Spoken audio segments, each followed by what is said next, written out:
All right, looks like we have our team here. Good to see everybody. How y'all doing? Hello. Hi. Fantastic. Well, we have another packed afternoon together of talking about natural language processing, get some practice. Um, and let's see. Let me just give a shout out to Jonathan Beam for handling the recording and letting people in. Thank you. And as yesterday, we've got these two helpers in Doug Post and Igaritza. So folks can ping them if they have any issues. And okay, we're going to follow our same format as yesterday and open up the binder. So why don't we do that first? I will put the links in the chat one more time.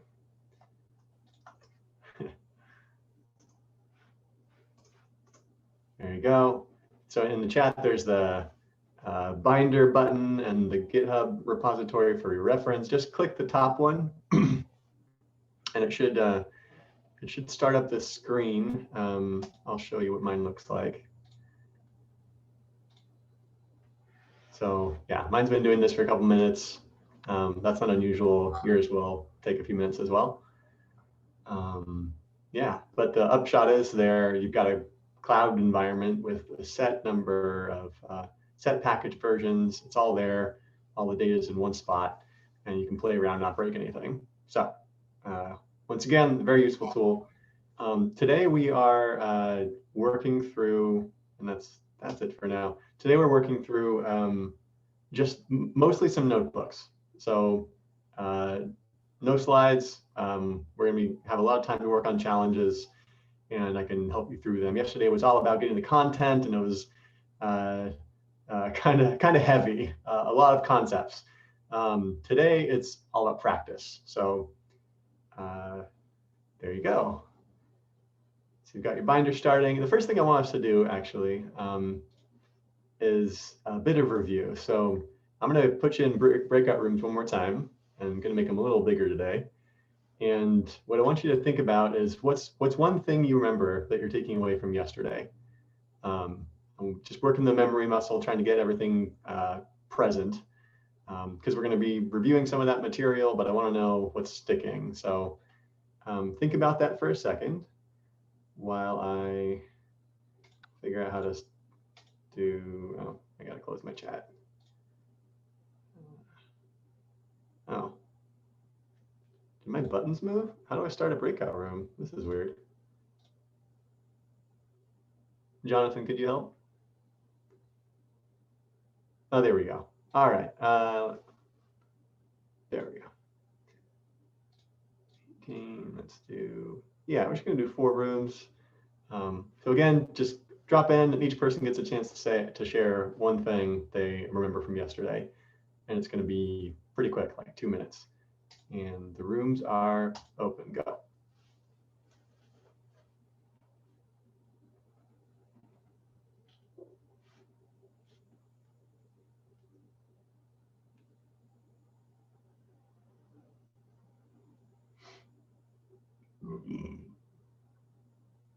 Excuse me.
Well, people are still trickling back in. Why don't we start though? I'd love to hear from a couple people about what they remember from yesterday.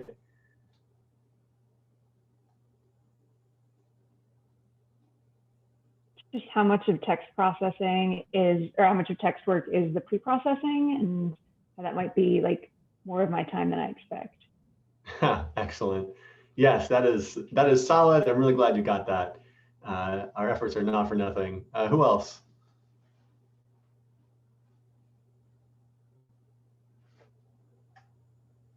What else did folks get from yesterday that's still with you? And I hope it's something. Don't stonewall me here. What'd you get?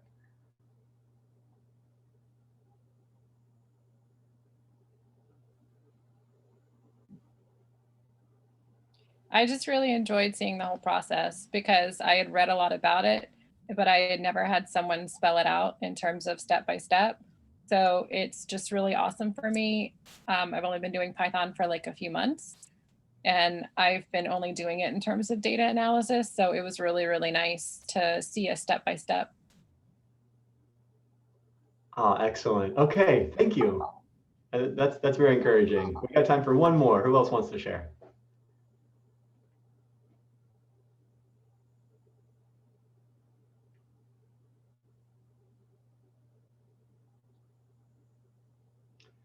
Well, I could just say, just from an absolute beginner's perspective, you know, I'm just learning Python now, and I'm completely new to NLP. So this was a great overview for me to see how I can ask my research questions in a targeted way, so I can, you know, really focus on the skills that I need to build for those specific things rather than trying to learn everything. So that was very helpful for me yesterday. Excellent. That's great. So you're getting enough of an overall picture that you can see where to target your efforts for what you're doing. And that's essential, actually. We're doing a lot of foundation and basics.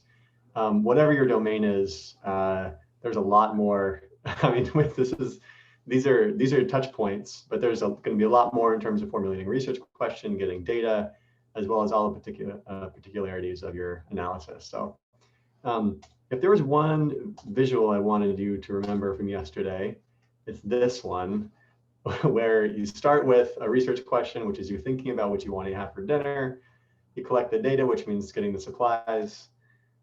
This could come from all kinds of places. Pre-process by assembling your cutting board and materials, starting up the grill. Modeling means actually cooking. You're working with things, trying to see what kinds of sense you can make from your data. And interpretation is how did this turn out? What did I learn from this? And it's an iterative process. You go back and forth over and over again. So that's just one picture to kind of stick in your craw. And we're going to move right on to our notebooks from here. So your binder's still starting. That's totally okay. But you can see my screen, I think, right? Can you see all of this? Or do you see my calendar? I see your calendar and your 142,000 unread emails, Jaren. Oh, that's a shame. You were supposed to see that. And I have no idea. Also, there's way too much on my calendar this week. Anyway, all right, but you see this now, right? The notebook? Okay.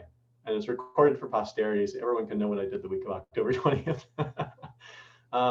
Wonderful. So right, so today is dictionary methods. So, you know, the bulk of our time together is pre-processing and modeling, right?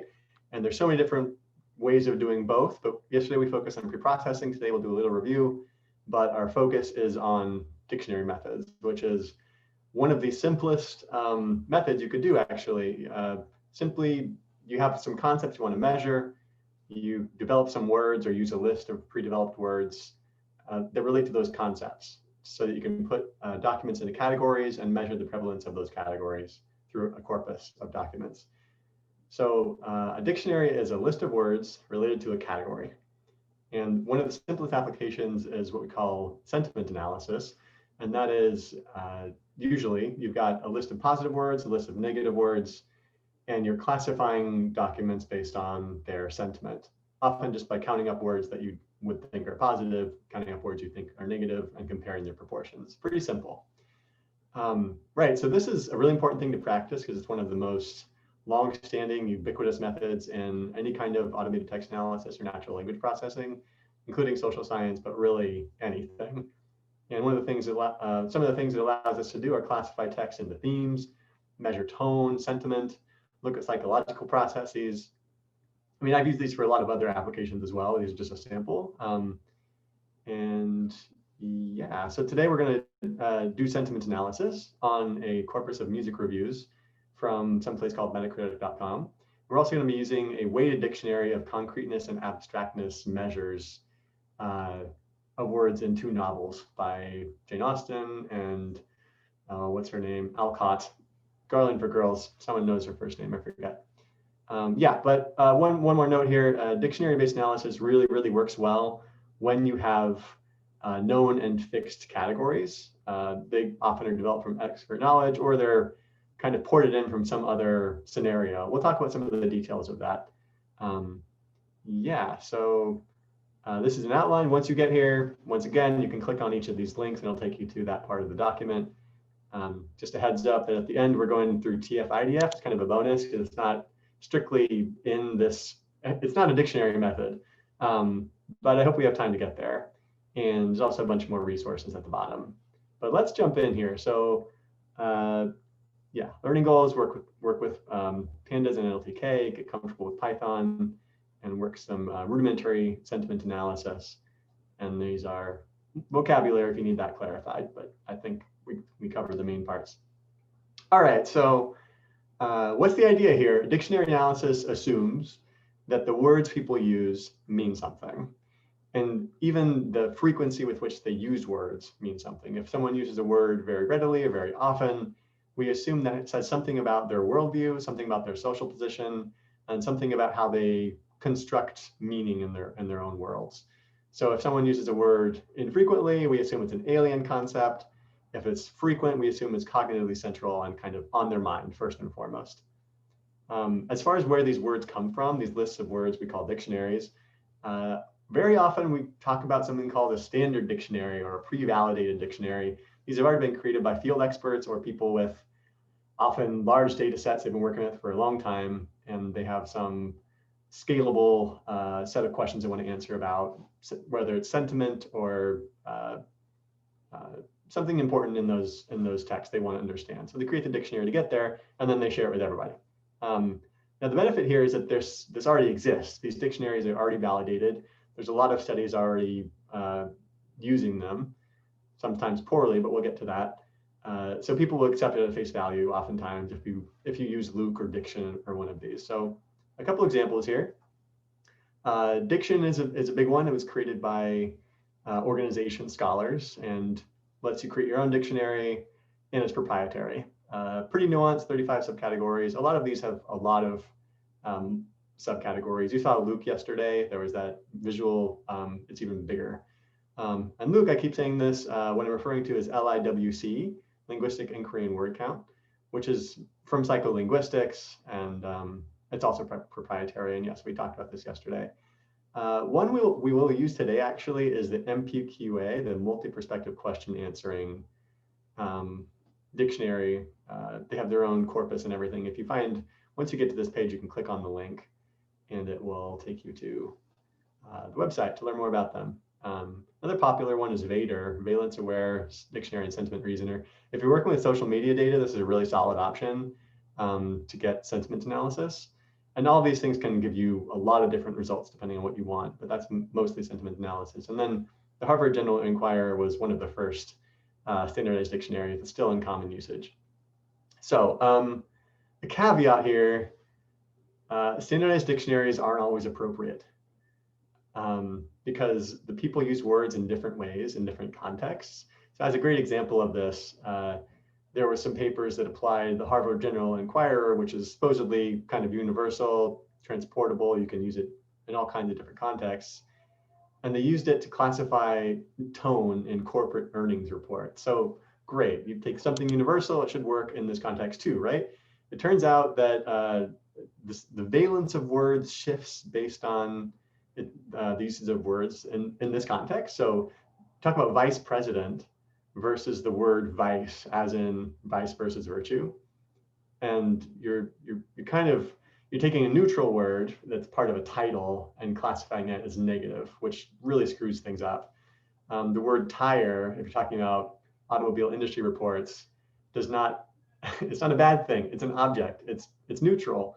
Whereas litigation and unanticipated were common, highly negative words in these corporate earnings reports that weren't captured in this dictionary at all. So the point is, you need to be very thoughtful about what sort of dictionary you're using. Something that's standardized doesn't always mean it's the right choice. So often what people do is they will create their own dictionary based on content knowledge and then validate it and possibly share it. And a couple of my projects have involved that as well, trying to look at educational ideology in charter school websites and trying to look at organizational theory in academic articles. In both cases, we're using a dictionary method. We start with some words, we test and implement them, and then we see what we're getting, what kind of signal that we're getting based on some hand coding. So yes, custom dictionaries is option B. In domain-specific projects that require you to have your own list of words. So you can create your own dictionary and validate it. Anything else important here? There are some examples at the bottom there, including a recent paper of mine. And yeah, today we're using the multi-perspective question answering dictionary to measure positive and negative sentiment. And okay, so which means we're about to apply an NLP model, right? So if you're about to apply a model, what's the thing you have to do before that? What's the step that always comes before modeling in the NLP research design? Someone just shout it out. Pre-processing. Excellent. Thank you. Okay, so we're going to jump into some pre-processing, which is a bit of a review. But let me check on this. Looks like mine is still starting. If your binder is, let's see, where's my participants window? There we go. Okay, if your binder, is your binder up yet? Give me a yes or a no. If it's still showing this process screen, give me a no. And if it's up, give me a yes. Looks like Jonathan and Julia are up to speed. Not sure about the rest of you. Be sure that's going because it might take a while. I'm not sure why. I think I might have tried running it too many times today. There are a lot of yeses in the chat, Jaren. Oh, there we go. Thank you.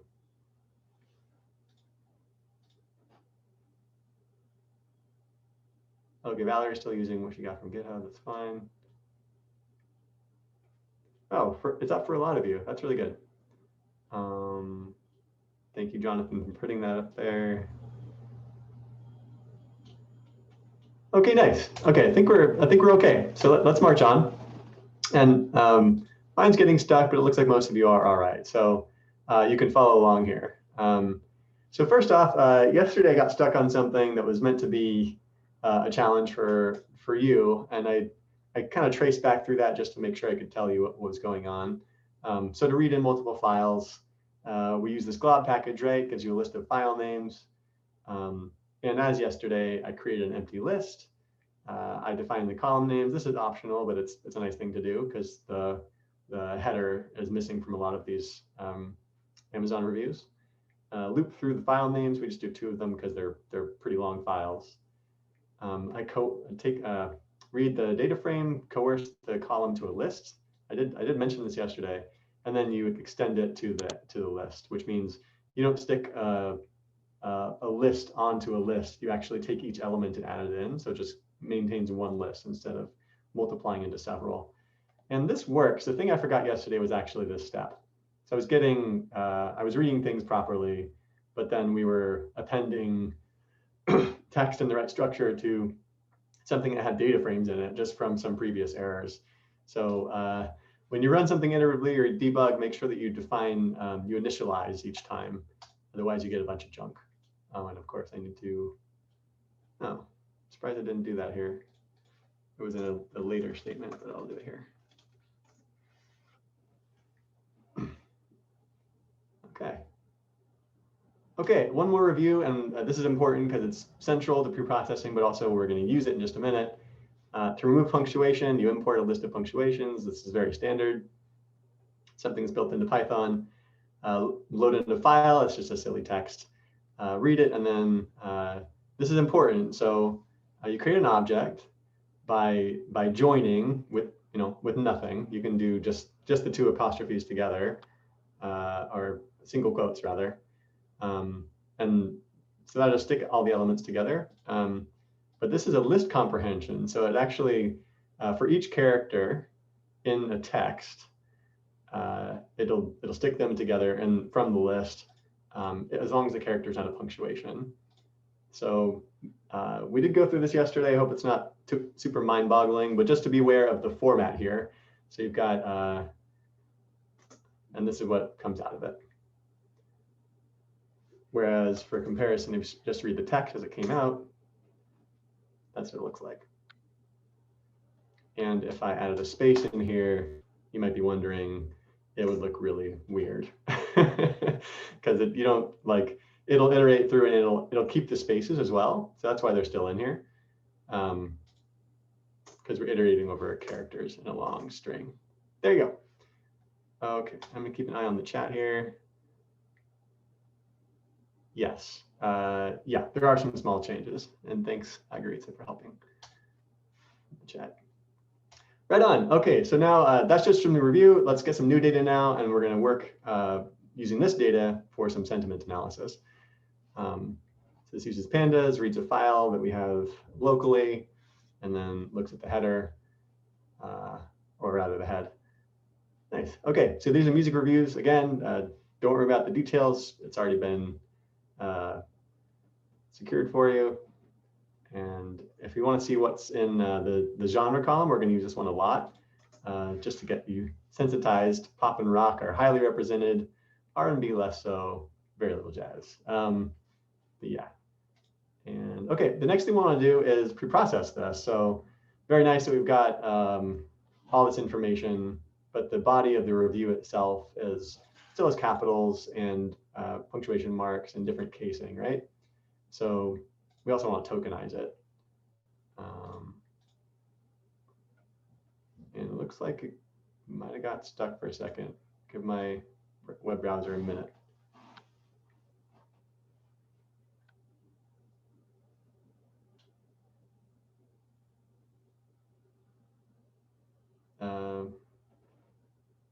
Is my screen static for all of you as well? Yep. It is, okay. There we go. Okay. Oh, I got way ahead. All right, so right, the next thing we do is, this is also list comprehension built in, but this is very cool, and I'm going to challenge you to try this out.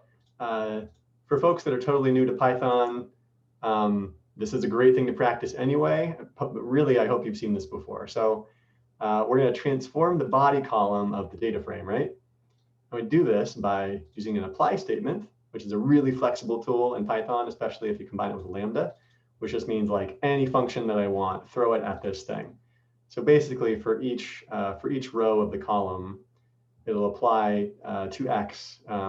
It'll apply to the body whatever it applies to X in this statement. So in here, it's again very similar to removing punctuation above. You join together each character, again keeping spaces, so it's not just one long gobbledygook. Each character in X, as long as it's not a digit. So this is just a way of removing any numbers, okay? And look at that, works really quickly. And all right, so here's a challenge. And I didn't give you much time to play with preprocessing yesterday. So today we're starting with this. And this is actually really important because you need to implement something in order to do the rest of this notebook. So give it a try and we will walk through it together. So the challenge is this: you've got this data frame and we just barely started preprocessing it, but I want you to continue. So create a new column called body tokens. Whoops, that's not helpful. Called body tokens, that's based on body, but contains a lowercase version of that text. Then tokenize it, remove punctuation, and create a new column that contains the length of the list of tokens. So you don't want to count the length beforehand because you're going to have junk in there from punctuations. But actually, yeah, no, that sounds right. Right. So there you go. Try your best. And I'm going to give you a bit more time for this, 6 or 7 minutes. But the heart of it is, again, apply statements and list comprehension. So try to deploy those things. And this is the general format of what that looks like. Yeah, okay, go ahead and work away, and we'll check in 6 minutes. There is also a question in the chat if you want to answer.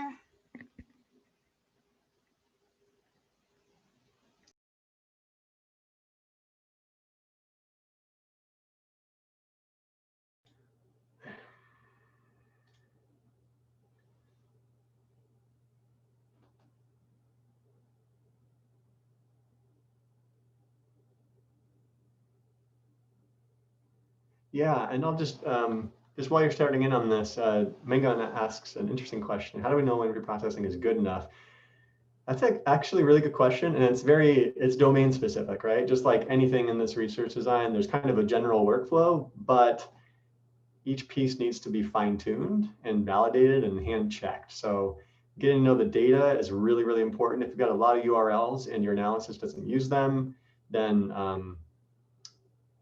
it's researcher intuition and decisions that decide when the preprocessing is enough. That said, there are some kind of more performative metrics of what sort of preprocessing you want. So you could try stemming the text, and you could try not stemming it. And you could run your analysis on both versions and see what you get in terms of whatever your output is. Really to measure how something is working, you need a downstream task to evaluate it by. So whether that's classification accuracy or interpretability of topics or something, yeah, it really depends. But that said, preprocessing is really important. So at the bottom of the preprocessing notebook from yesterday, there was a link to an article that talks about the consequences of different preprocessing methods for the output that you get. So it really matters. There's not a single good answer to this question, just that it really has to do with smart choices by the researcher. Okay, keep going.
Okay, take just another minute, try to finish up.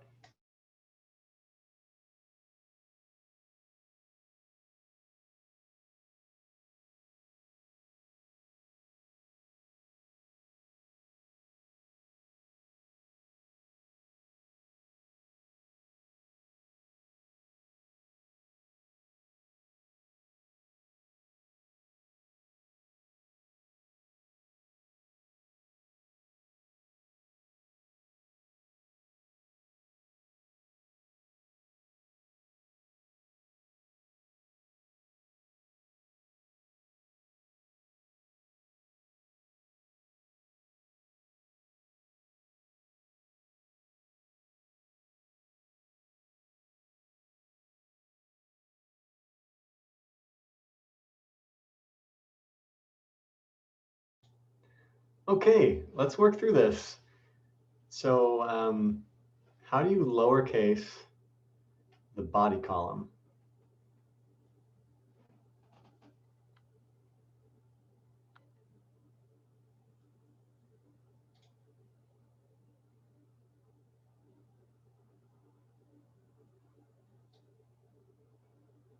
Yeah, okay. Two great responses there from Maxime and Sabia. Thank you.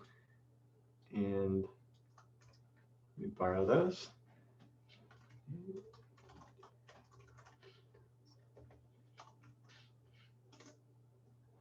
Very nice. Okay, lowercasing worked. How about the next part? Tokenizing.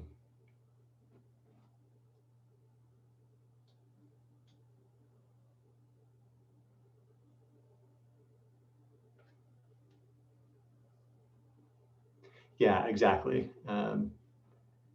Maxime and Valerie, you totally get the picture. You actually start with, okay, just paste, not quite. You start with the body tokens column you just created, and you apply with our favorite lambda function, and then see what that looks like.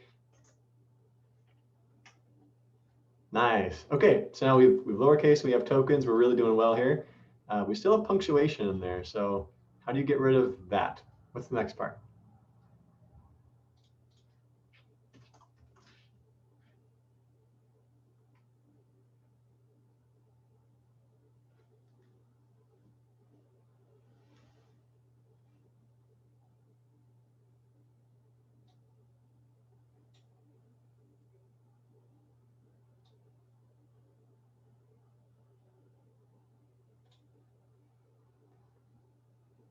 Did y'all not get this far in terms of punctuation? Struggled with this part. Say again? I struggled with this part, how to work with a list inside of a column. Gotcha. Okay, so this is really good. It's like very good learning opportunity to keep hitting our boundaries here. So we're going to start with what we did before. Try to do some kind of lambda apply statement. And how does this work? A couple of you sent Maxime, what you got? Oh, very interesting. Okay, yeah, good thought. So let's try that out. Let's say we're going to keep each character for each character in X if that character is not in the punctuations list. Oops. Oh, how'd that happen? And it doesn't like something I did. I probably forgot a parenthesis. Yeah, there we go. There we go. Got rid of our we got rid of our comma. Why is there still an apostrophe on there? And a period. I think it's because it looks up tokens and then check if the token itself is in punctuations rather than looking through like the characters within the tokens, if you see what I mean. Oh, interesting. Japreet, was that you? Do you have some code? Oh, I see what you did actually. You joined it. Very nice. X, so let's try that.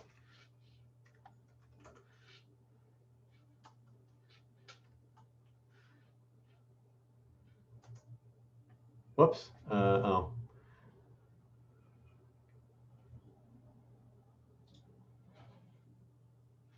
I did something strange. Yeah, exactly. Yeah, that just means sticking all the things together. We want to keep it actually as tokens. So now I got to read. I just totally messed it up. So import, read, do all this good stuff. And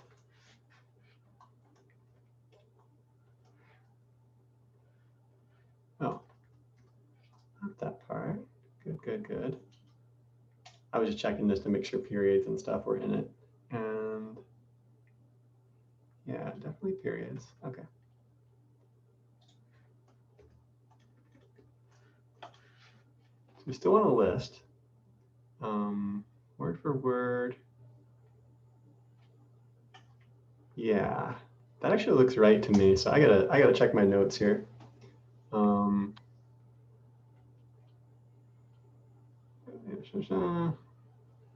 Okay, return token. Carry on in punctuations. That looks right. Oh, looks like I actually kept those when in my sample. Huh.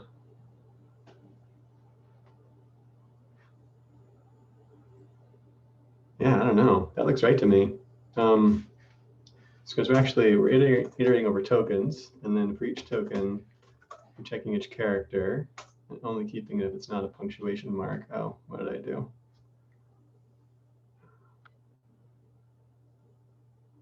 Something weird.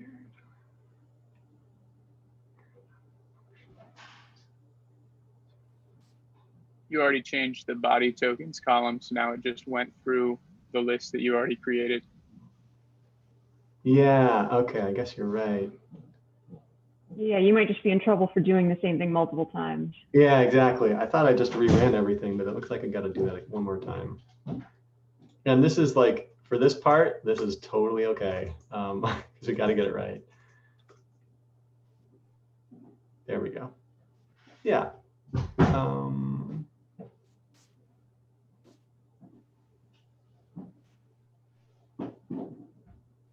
Yeah, okay. So we got rid of some of the punctuation. So the thing is, you're not iterating over characters in tokens, you're iterating over tokens in the row. If you see what I mean. Like for each row, you're iterating over the tokens and then checking if the token is a punctuation thing. Oh, so I should check whether the token is punctuation? So the question is, what do you want to get rid of? If you want to get rid of like punctuation marks within the tokens, then there's like another loop you need to add to this, I think. Oh, I totally get what you're saying. Okay, yeah. So we're iterating over tokens here. Ah, that's exactly right. Okay, got it. So I think I'm going to try one more thing here. All right, so it should actually be care in care and tokens. For token and, oh yeah.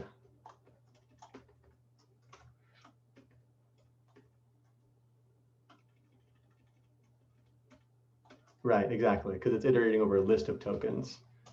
So list, care token for token and. List is a reserved word. Ah, thank you. Let's call it a word list.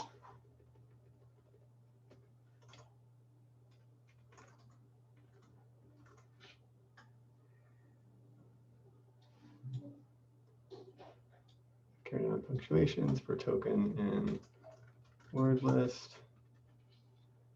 If token, not in punctuations. Okay, I think that should work. And yes, I guess my solution was not quite on the mark. So let's see if this does better.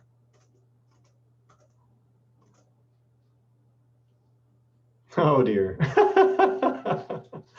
Okay, well, this is going to require a little more debugging. So please pardon me. I'll have to look at that some more. But for now, just because we need something to move forward with, let's use what's in the solutions notebook.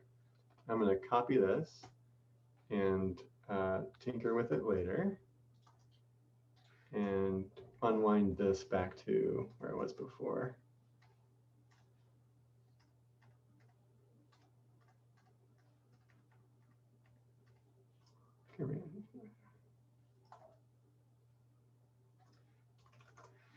Yeah. So this is actually iterating over a word list just to get our terms right, and that's totally all right. Let's and then we can just run this again.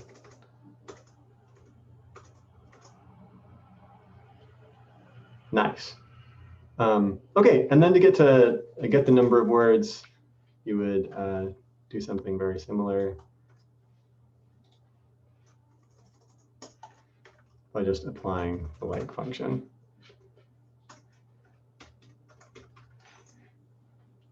Okay, presto, pre-processing, not foolproof, but does the basic job. Okay, so if you got lost anywhere in there or you're having the same issues, don't be afraid to go back and rerun the data, because we're iterating over the same object multiple times. Or actually, you could just start here because it starts with body, which doesn't get modified. And there is the solution in the solutions notebook if you need that help. Let us march on though. We're going to take a break at the hour. I want us to at least get started on this next one. So let's do sentiment analysis. We've got these lists of positive and negative words that I extracted from the multi-perspective question answering dictionary. There's one word per line. So let's load them in. And this is what the raw data looks like. This is just a big string. So you take the first 100 characters and there's these new lines in there. So how do we deal with that? We actually want to split by new line and look at the first 100 words for each. That looks a lot better. So we got a list of words that works. The next thing we want to do, well, just check how long is each one. We've got more negative words than positive. That's good to know. So that's all pretty simple. And let's do one more challenge here. So just like we just counted the number of words in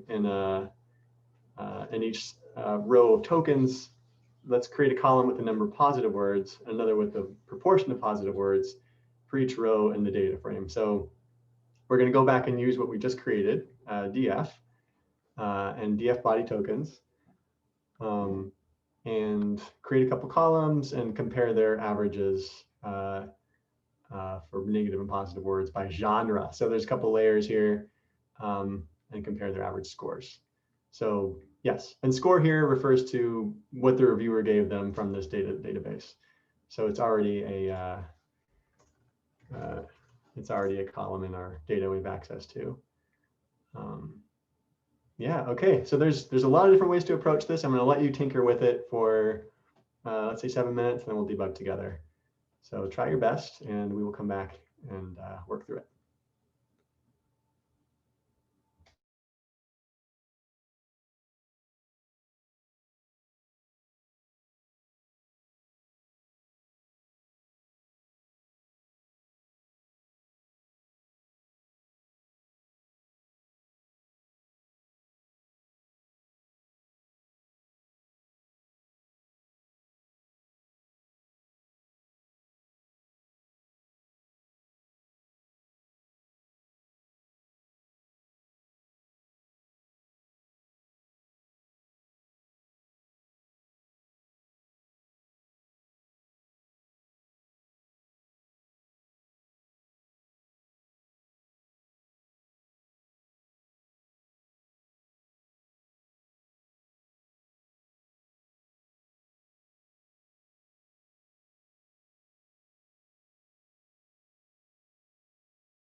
Okay, wrap up.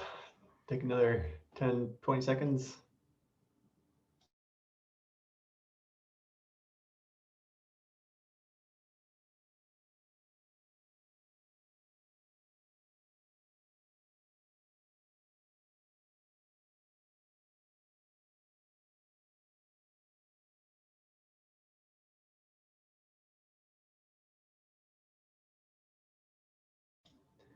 Okay, so how do folks do this?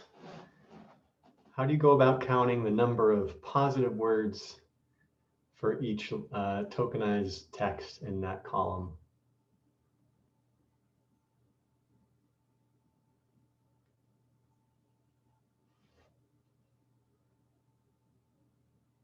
Okay, thank you, Valerie.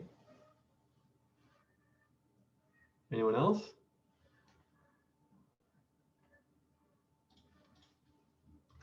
We definitely need to land a function if we're doing it this way.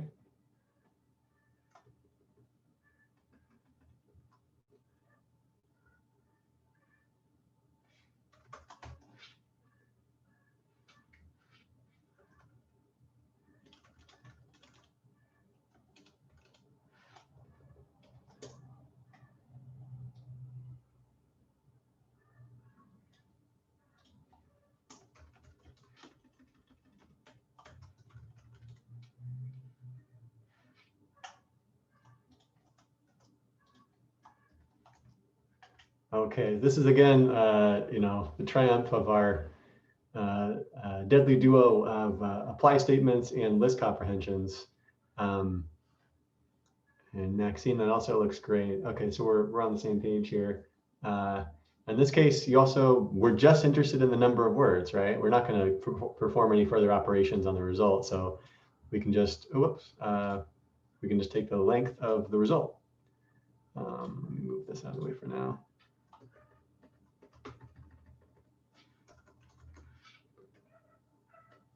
And let's see, oops. Oh, that means I forgot something. Oh yeah.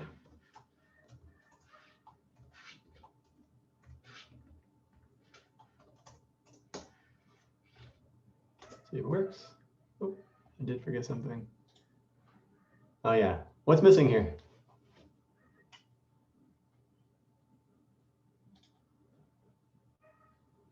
How do I get the proportion of positive words and negative words?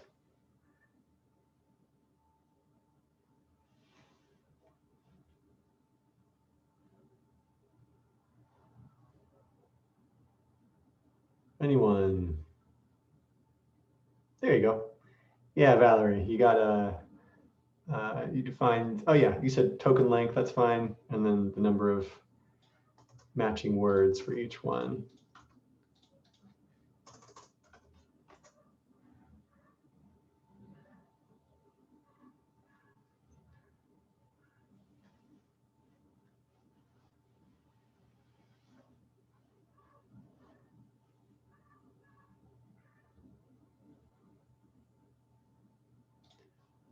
Okay, that's working. It's got a couple heavy list comprehensions. That's okay. Oh, there you go. Well, that's a little messy, but it's got the results we want. It looks like words. That looks about right. Okay, and then we want to compare things by genre. What's the easiest way to do that?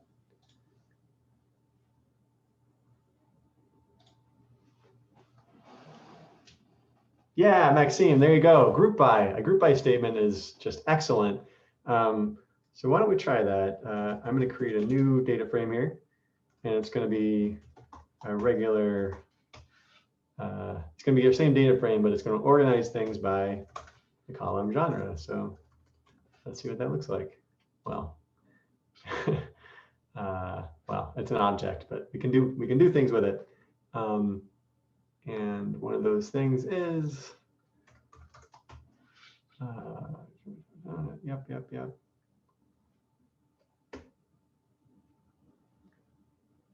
Mean for each one. I thought it worked more like pause prop. I don't know, maybe it works either way. Yeah, look at that, it does. I usually put the character after. Is that the same thing? Yeah, it looks like it is. Nice. Okay, so that's the average proportion of positive by genre. And just to, you know, when I first approached this, my first thought was not a group by actually, it was to do a little loop. So let me just give you some diversity here by sharing what I came up with,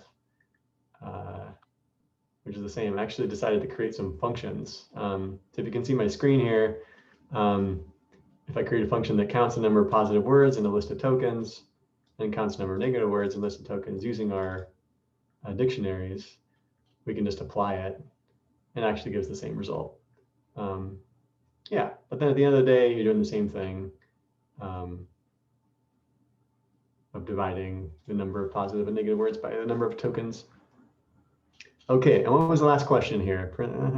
Compare this to average score by genre. Interesting. Okay, so let me just do one more line here.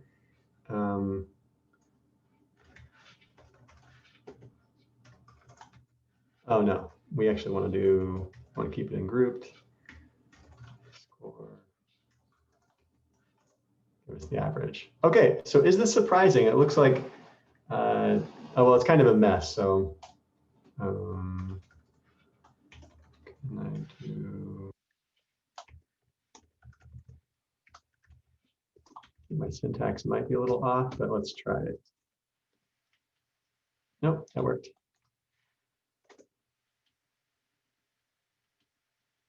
So the most, the reviews were mostly had the highest positivity for the folk genre, indie, jazz, and rock. And the scores were the highest for jazz, folk, indie, and country. And actually rock is a bit further down. So there's not a perfect correlation here. And I did the math just so you know, if you're curious, the correlation between score and the positivity, you know, net of negative word usage was only 0.07. So very low correlation anyway. We've talked about just like raw, are they hanging together? It looks like there's some evidence for that.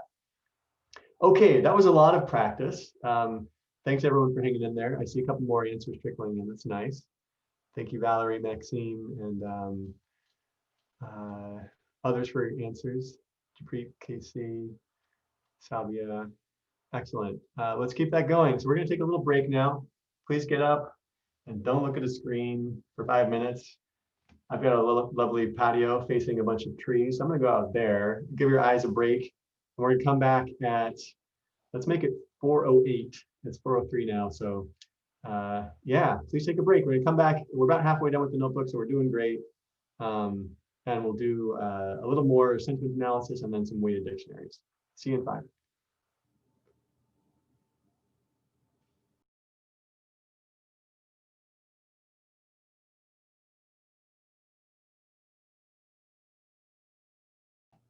We're now entering the second half of our second day.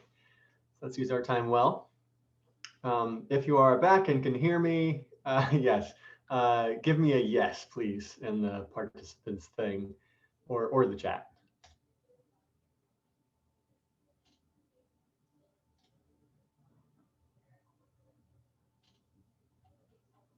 Lovely, that's good enough for me. All right, so we just did kind of a raw count version of sentiment analysis. We've got positive words, we've got negative words. We're just interested in the proportion, and then we can compare those using other metrics like a score or something. You could imagine doing lots of other analysis in that direction by doing some visualizations, maybe hand reading some of these to see what they're picking up, and trying some other methods. But we're going to unwind this a little bit to try a different counting method using scikit-learn. This is probably faster. In any case, knowing how to work list comprehensions over and over again like we were trying to is a useful skill, but this does make things a bit more, I think, clear and probably computationally efficient. So we're going to use count vectorizer with scikit-learn, and we won't use compressed sparse format. We looked at that yesterday. That has the zeros omitted and just has, you know, a list of the pairs via tuples. we're going to instead use the less efficient array version of the data document term matrix. So this is what we're starting with. List of documents, list of words, presto, document term matrix. Now, next thing we want is only to keep the columns of words that are in the positive word list. So let's get the list of, if you just call the list function or list type, I guess, on the data frame, you get the list of columns and you can look at a bunch of them. I love this little trick here. Every 750th column is what we see here. And just give us a sample. And then we want to create a new list of columns just for those that are in the positive words list. So that's what this does. And we're not working with the document term matrix at all at this moment. We're just trying to filter to what we will actually keep, those columns that are in the positive words list. So there's much fewer of them. And then we create a new DTM that is based on the DTM we just created, but only the positive columns. And here's what that looks like. Again, a whole ton of zeros. I don't see, no ones in this little slice, but that's okay. And finally, you can count up the number of positive words, create a new column just by summing across the y-axis, the columns by axis equals 1. And that's what that looks like. Okay. Now here's a challenge. Do the same for negative words. You've got all the code you need right up here. That should be straightforward. And then calculate proportion of negative and positive words for each document. And keep in mind here that the documents are the rows. So axis equals 0 might be an important thing to keep in mind. Sometimes it's a default, but good to know. So go ahead and take on this challenge. And then we'll move on to weighted dictionaries. So I'll give you 5 minutes for this one, and we'll walk through it. Go.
Okay, let's see what we can get together from this challenge. So for the negative words, I just went ahead and implemented this. The code is really the same. Negative columns, just keeping the columns that are in the negative words list. Columns is already created, so that's there. And you filter using the list of negative columns, and then you count them up. And that's what it looks like. Next question is, how do you calculate the proportion of positive and negative words for each document? Who's got a solution for this?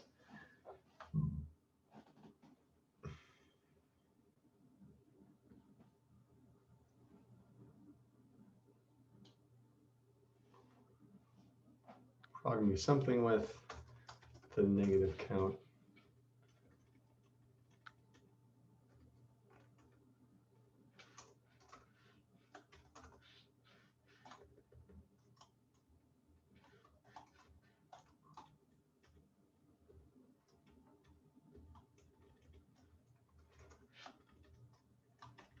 Some manipulation here, and Valerie has an idea. You take the, yeah, exactly do that, and then you divide by the total number of words. Okay, that's a great idea.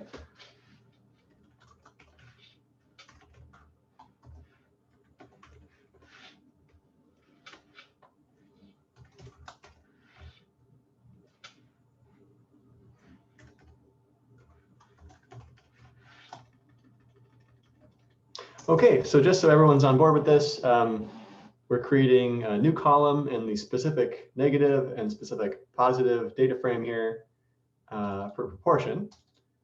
But to get that, we need the whole count of words, not just positive or negative ones. So we're calling on the original data frame, the DTM, and summing for each document, getting the list of words. Let's see what this looks like.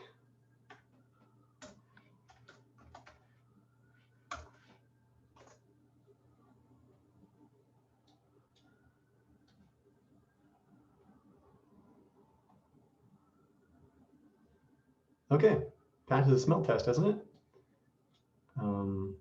They all look like a bunch of zeros, but yeah, here we go. 0, 3, nice. Okay, so we created the proportion positive negative words for each document. Very nice. Anyone have a question on how this works? Anyone lost? All right, well, if you have a question, please don't be afraid to shout it out or put it in the chat. Let's move on to weighting dictionaries. Okay, so what we just did was we took a list of positive words, list of negative words, and these are all kinds of things, right? The positive word wonderful is classified just the same, counted with just the same weight as the word for good or for fantastic. Doesn't matter. Sometimes words have a nuanced meaning that's different enough that we do care about it. And for that, we would need something special called a weighted dictionary. So we're going to use one that's already been created. It's a list of weights for words that have been scored by human coders. And then, given reliability metrics and everything based on their concreteness and versus their abstractness. So 5 is really concrete. 1 is very abstract, and we're going to apply this to two novels, Jane Austen's Pride and Prejudice and Alcott's Garland for Girls, to look at how concrete their word usage is. And there's more information here on where the dictionary comes from. Yeah, but let's go ahead and use it. So should just be able to go ahead and load in concreteness score. Here's what it looks like. There's a lot of information. So concreteness, M meaning mean, so it's the average for all the reviewers. SD is standard deviation. We're not going to use this, but it's good to know that's there. And of course, these are the words from A to Z, and their dominant part of speech. All right. So let's look at which words are the most concrete. Shawl, umbrella basket, bad eagle, compared to spirituality. I think that's arguably one of the most abstract things, depending on how you define that word. Essentialness is also extremely abstract. That is good to know. All right, so now let's implement that. So we've got our DTM, we've got a weighted dictionary. We're going to need to do some kind of data frame ninja moves here to get things in the right shape. But I'll walk you through this, and it'll set you up for another interesting challenge. So initialize the text list, read the strings in, and simply enough, append them and create a document term matrix for the two of them. And that's what it looks like. You've got one for Austin is the first row, Alcott is the second row. And then all the different words that they use. Important note, words occur here even if they occur in only one of the two documents, right? So we got a really long list. All right, so now we've got get our list of terms and keep only the words that occur in the concreteness score dictionary. So we take conscore word, if you remember from up here, was the list of the words themselves. And see what the results are. Look at every 300th word.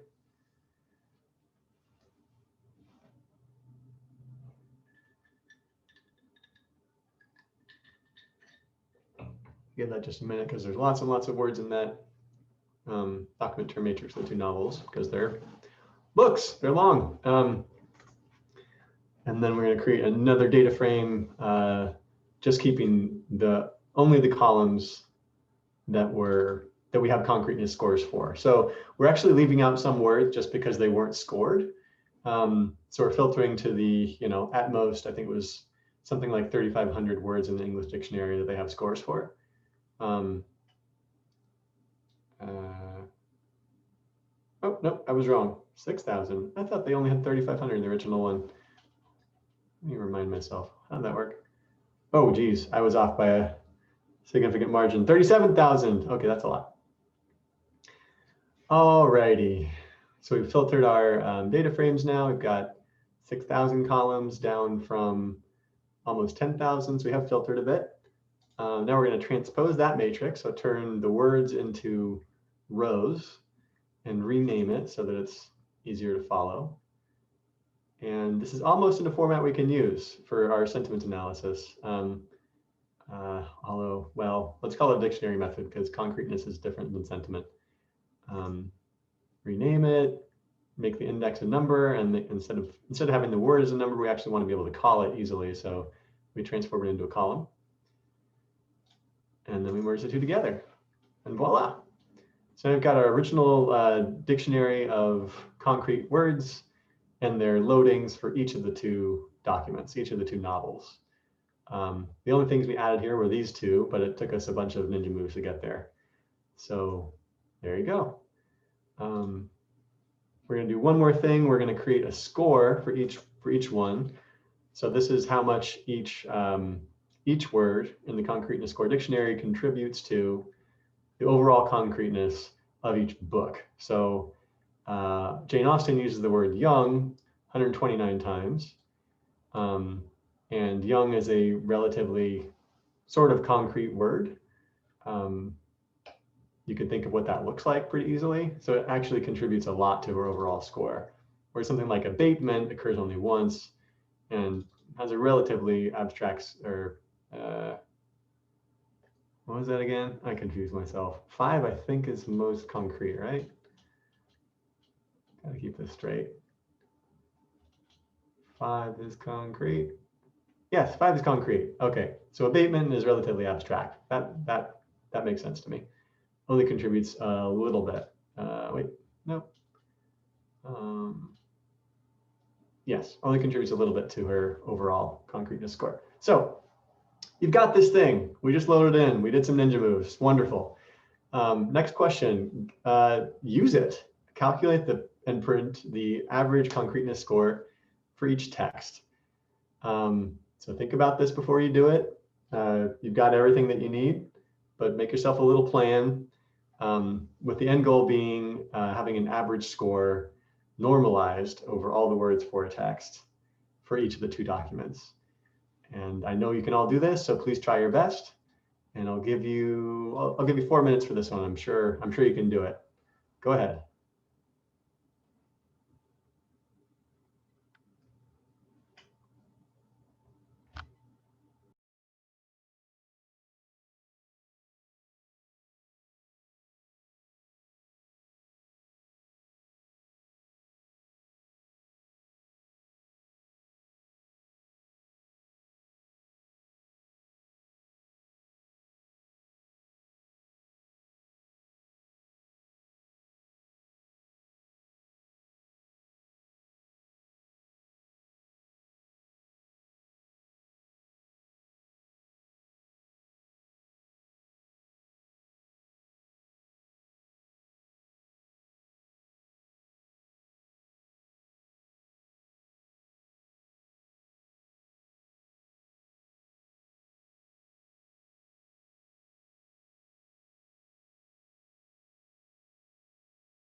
Okay, just to check in here, if you're done with this challenge, if you've got a solution, go ahead and give me a yes here in the participants window. Or if not, give me a no. So are you done? Let me know via the chat or the participants window. Valerie's good to go. It's good to hear. Who else? Julia's rocked it. How's it going for everyone else? Do you need more time? Or are you done? Maxime thinks she's done. Helen is still going. Okay, let's take another like half a minute. And if you're done already, think about how you might approach this in some other way. There's always multiple paths to the end.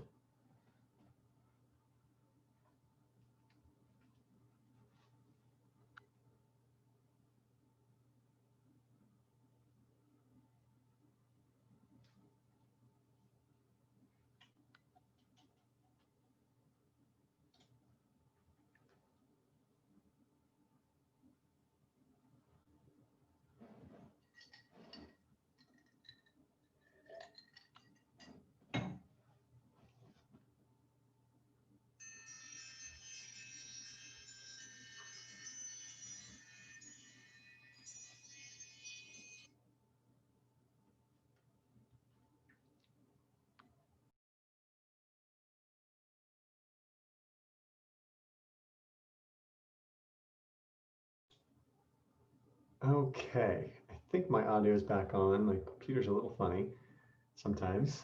Can you hear me? Yes. Thanks, Doug. All right. So what do you think? How do you get the average concreteness score for each of the two novels? I imagine it's something like it involves the con score for each word divided by something. What do y'all think?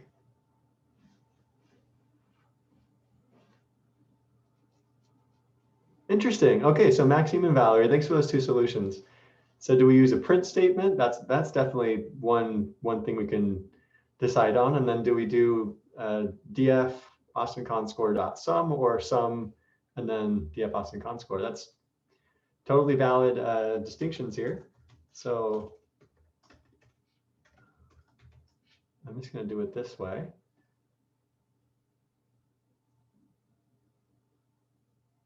Okay, and then we want to divide by all the words for each text, right? So, I mean, just the words we have scores for, but that's appropriate because we don't know the scores for all the other things that got left out. So that's on.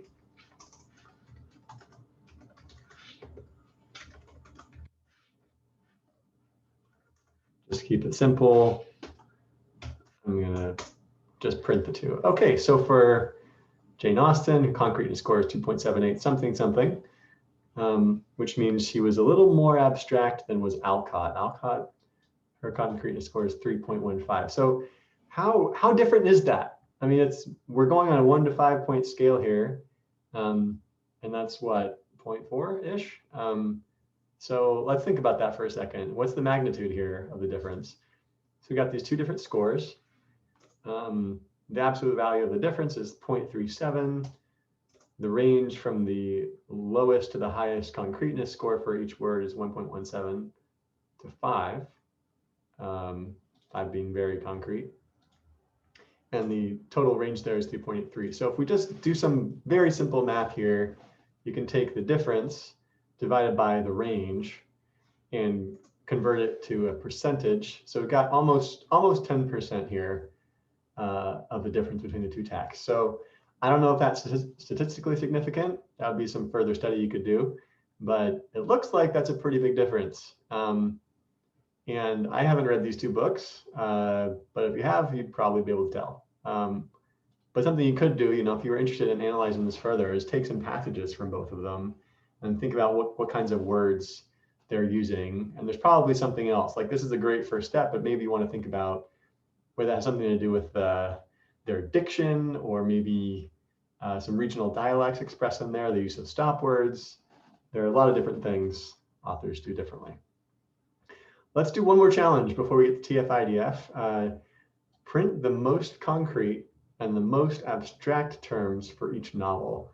I'm not asking about the words that show up in each novel the most frequently and are the most concrete or abstract. Forget frequencies, just look at the raw score of words. So for each document, what words show up that are the most concrete and the most abstract, net of their total frequencies. Okay, so think about this also for a second. You couldn't just sort on this column, and I want you to think about why. Yeah, and yeah, try to figure that out. It could be simple, but it depends on how you do it. So take the next few minutes and try to figure this one out.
All right, let's try to work through this one. So just for help here, we've got this column that shows indicates the words in Austin. This column indicates the words in Alcott, and this column indicates concreteness score. So how are we going to use this to find the most concrete and abstract words in each text?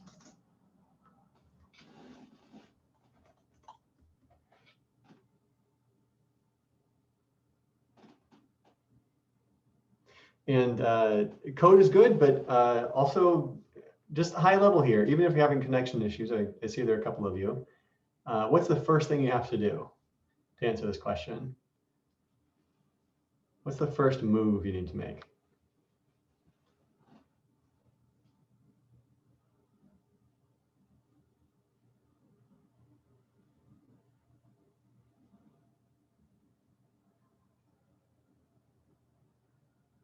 You have to sub-select down to the words that are in just Austin, or just the words that are in Austin. I see what you mean. Yes. So you want to filter or subset your words to those that are in the two books, right? So if you just look at this column, you'll get things that are zeros, right? Or if in this column you look at things that are also you get some zeros. So we just want the ones those words for Austin that actually occur in Austin, and then we can think about what to do after that. So filter first. And I see some different solutions to that.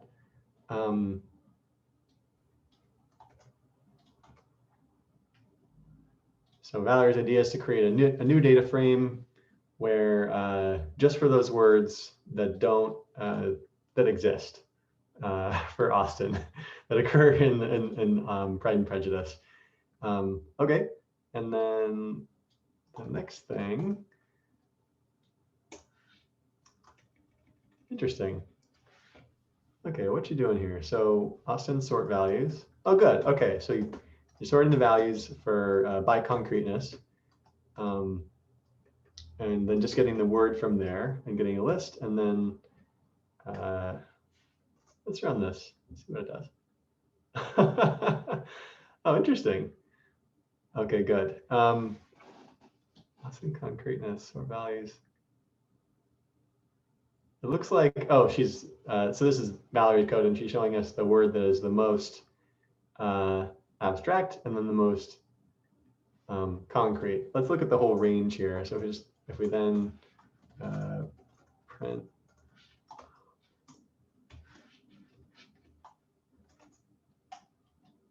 There we go.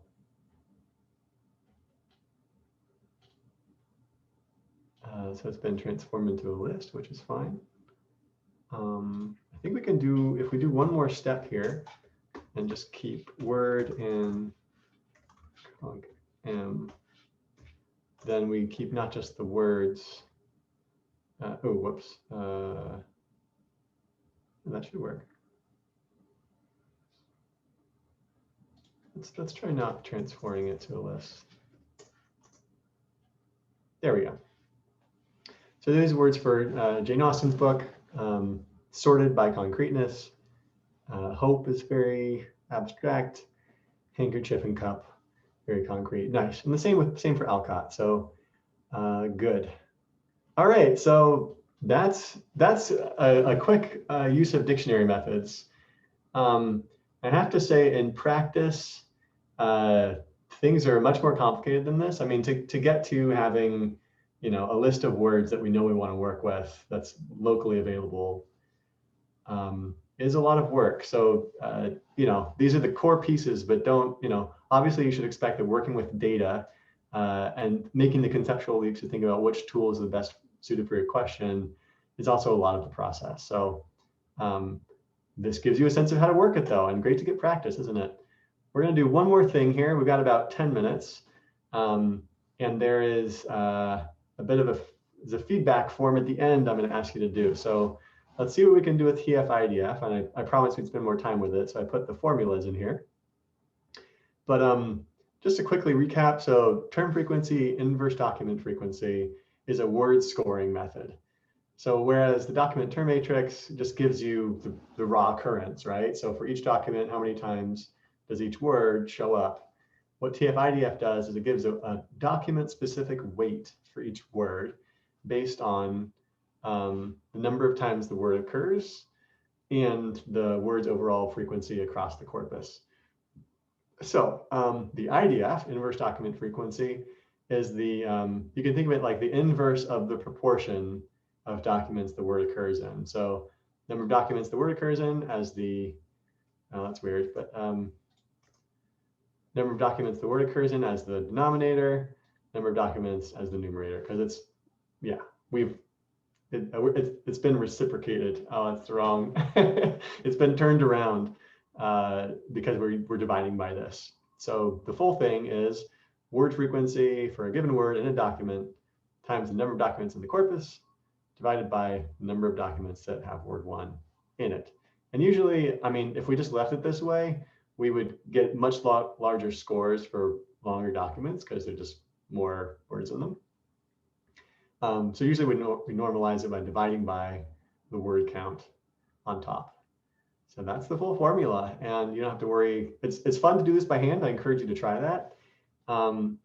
But for our purposes, let's just run through and use the TF-IDF vectorizer from scikit-learn and using our music reviews data. So this will load it in again and clean out the numbers. That's all we're going to do for now. Import the vectorizer and apply it to that data, and voila, you've got all these words describing music reviews. So we're no longer dealing with novels. These 5,000 words, I'm assuming TF-IDF was the vectorizer cut off the words at 5,000, which is probably something you could change. These are the words and their weights, which for the most part, yes, are 0. Not always easy to make sense of these array format, not sparsely compressed ones. Right, but let's say we want to look at the words that have the highest IDF weights. You would just take the max for each document, look at what words have the most significance or TF-IDF weighting, and then sort it and look at the top 20. And hopefully it doesn't take a million years. There we go. The word brill has extraordinarily high word score. Why is that? Because it doesn't occur very often, but where it does occur, it occurs a lot. That doesn't mean it's significant. It just means they use that word a lot and no one else does. The word stuff, amazingly, in music reviews has a very high weight. Subpar. So, you know, if you're trying to be a little different, just different enough, but also like use some interesting language, that's how you do it. All right, so now we got this as a tool. We can use it to identify distinctive words. So we're going to look at genres again and compare 3 genres by their word usage. So let's take the genre column and transform it into a list. Or no, not a list. This is actually a small little data frame. We're going to combine that data frame with the TF-IDF. It's actually it's a document term matrix we just created, just with weights in it. And there you go, for genre for each document and all the weights for the words that they use. Let's try to compare rap, indie rock, and jazz. And so this is already done for you. Let's see here. We just get the max for each one. We sort them. And that's pretty simple. All right, so for rap, this is interesting. Their TF-IDF scores for rap, just looking at the numbers in general, are much higher than for jazz or indie. So interesting, right? Maybe not super surprising. Hip hop artists are very lexically diverse. They use very colorful language on purpose. Words like sucker, derivativeness, mastermind, all of these are music reviews. So why would they be more diverse? I don't know. That's interesting though. Indie and jazz are less so, but the words are interesting. Careworn, I gotta say that sounds kind of indie to me, whereas jazz, devotional, languid, and clarinet. Perfect. Okay, so now we've got a method, and you know, I'm gonna give you just a couple minutes to try this out. So if you look at, I believe this is DF now, TTM indie merged DF is what it's called. Oh no, pardon me. DF genre, IDF, yes, DF. So if you want to look at where the artists are, you would just look in this original data frame, and you're going to apply the same method that we did above, where you instead of taking the genre, you take the artist and then compare their distinctive words. So give that a try. Just pick 2 artists in the database and compare their most distinctive words. And I'm just going to give you 2 or 3 minutes to do this, so you have time for the feedback form. It's okay if you don't finish. There's a solution, but I want you to get started. So go to it. Try it out.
Okay, I'm going to interrupt your thinking there. I hope people are still tinkering away.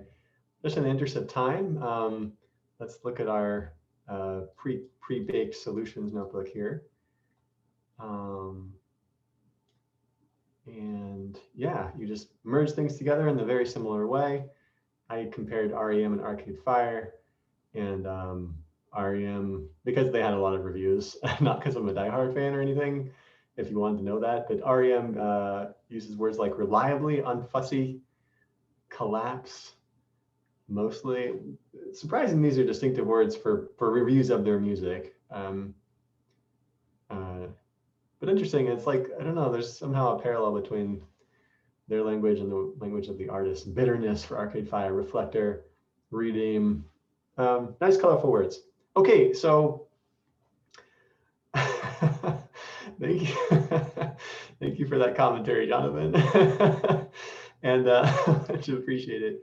And yeah, okay, so just to highlight that, once again, there's a solutions notebook here. So if you miss anything, or you're not sure in the end how to implement punctuation removal, I did fix that in here, and I'll push it to GitHub in a minute. So it was just a funny double list comprehension, which I have a hard time with. Maybe everyone does, but it's like, oh, there's one, there's another one, you join the first one, okay, whatever.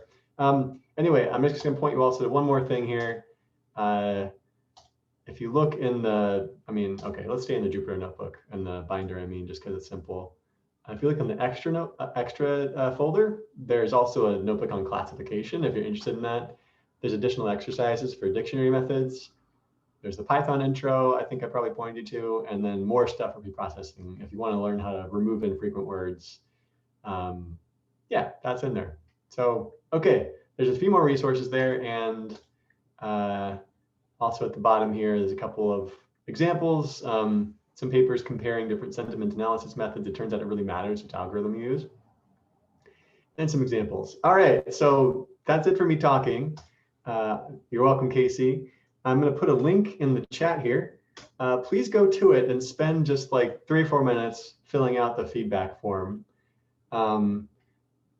Yeah, it'd be great if you could do that right now just to get it off your plate so you don't forget. We're going to send it out also in the email with recordings so that everybody has a chance to see it again. And yeah, it asks you for your opinion on a lot of things, and it's anonymous. Although you can ask for a reply if you want, since include your email in there. So please just take a minute to do that. I'll just show you what it looks like.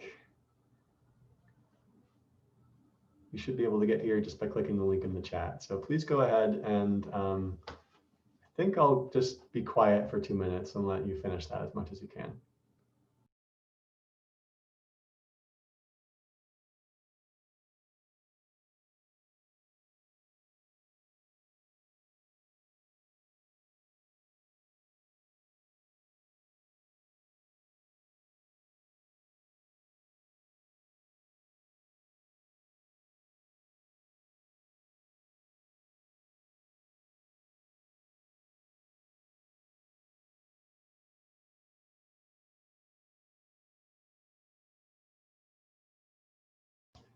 Yeah, thank you, Julia. I don't remember where that came from, but that's I based this form off of some other ones I've used a lot, and it's always been the one to strongly agree. So yeah, read the instructions. Thanks.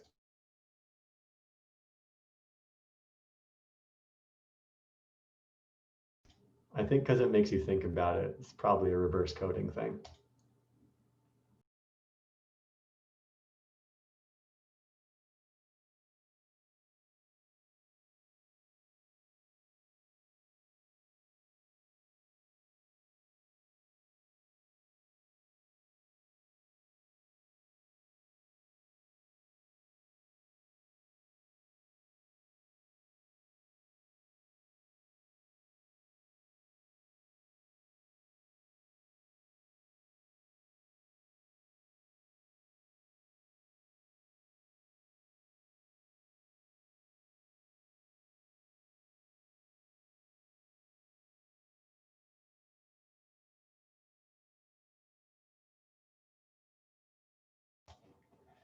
All right, so I'm going to let y'all please finish that up if you're not done yet.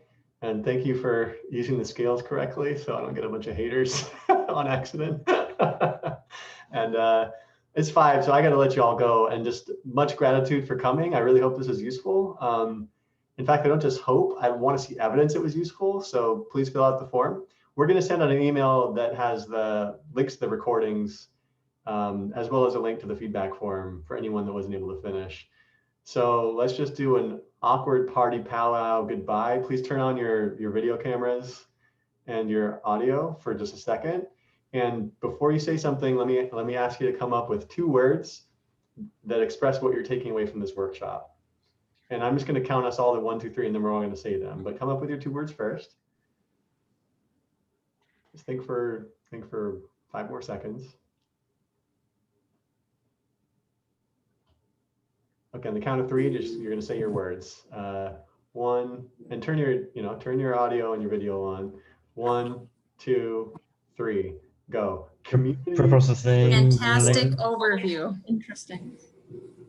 I just love that because you get little pieces in there. It's like a staccato, anti-symphonic finish. Okay, well, thank you again, everybody. Feel free to be in touch, and want to say goodbye? Goodbye. Thank you so much. Thank you. Thank you. This was great. Wonderful. Thank you. Thank you. Thank you so much. Welcome. Bye.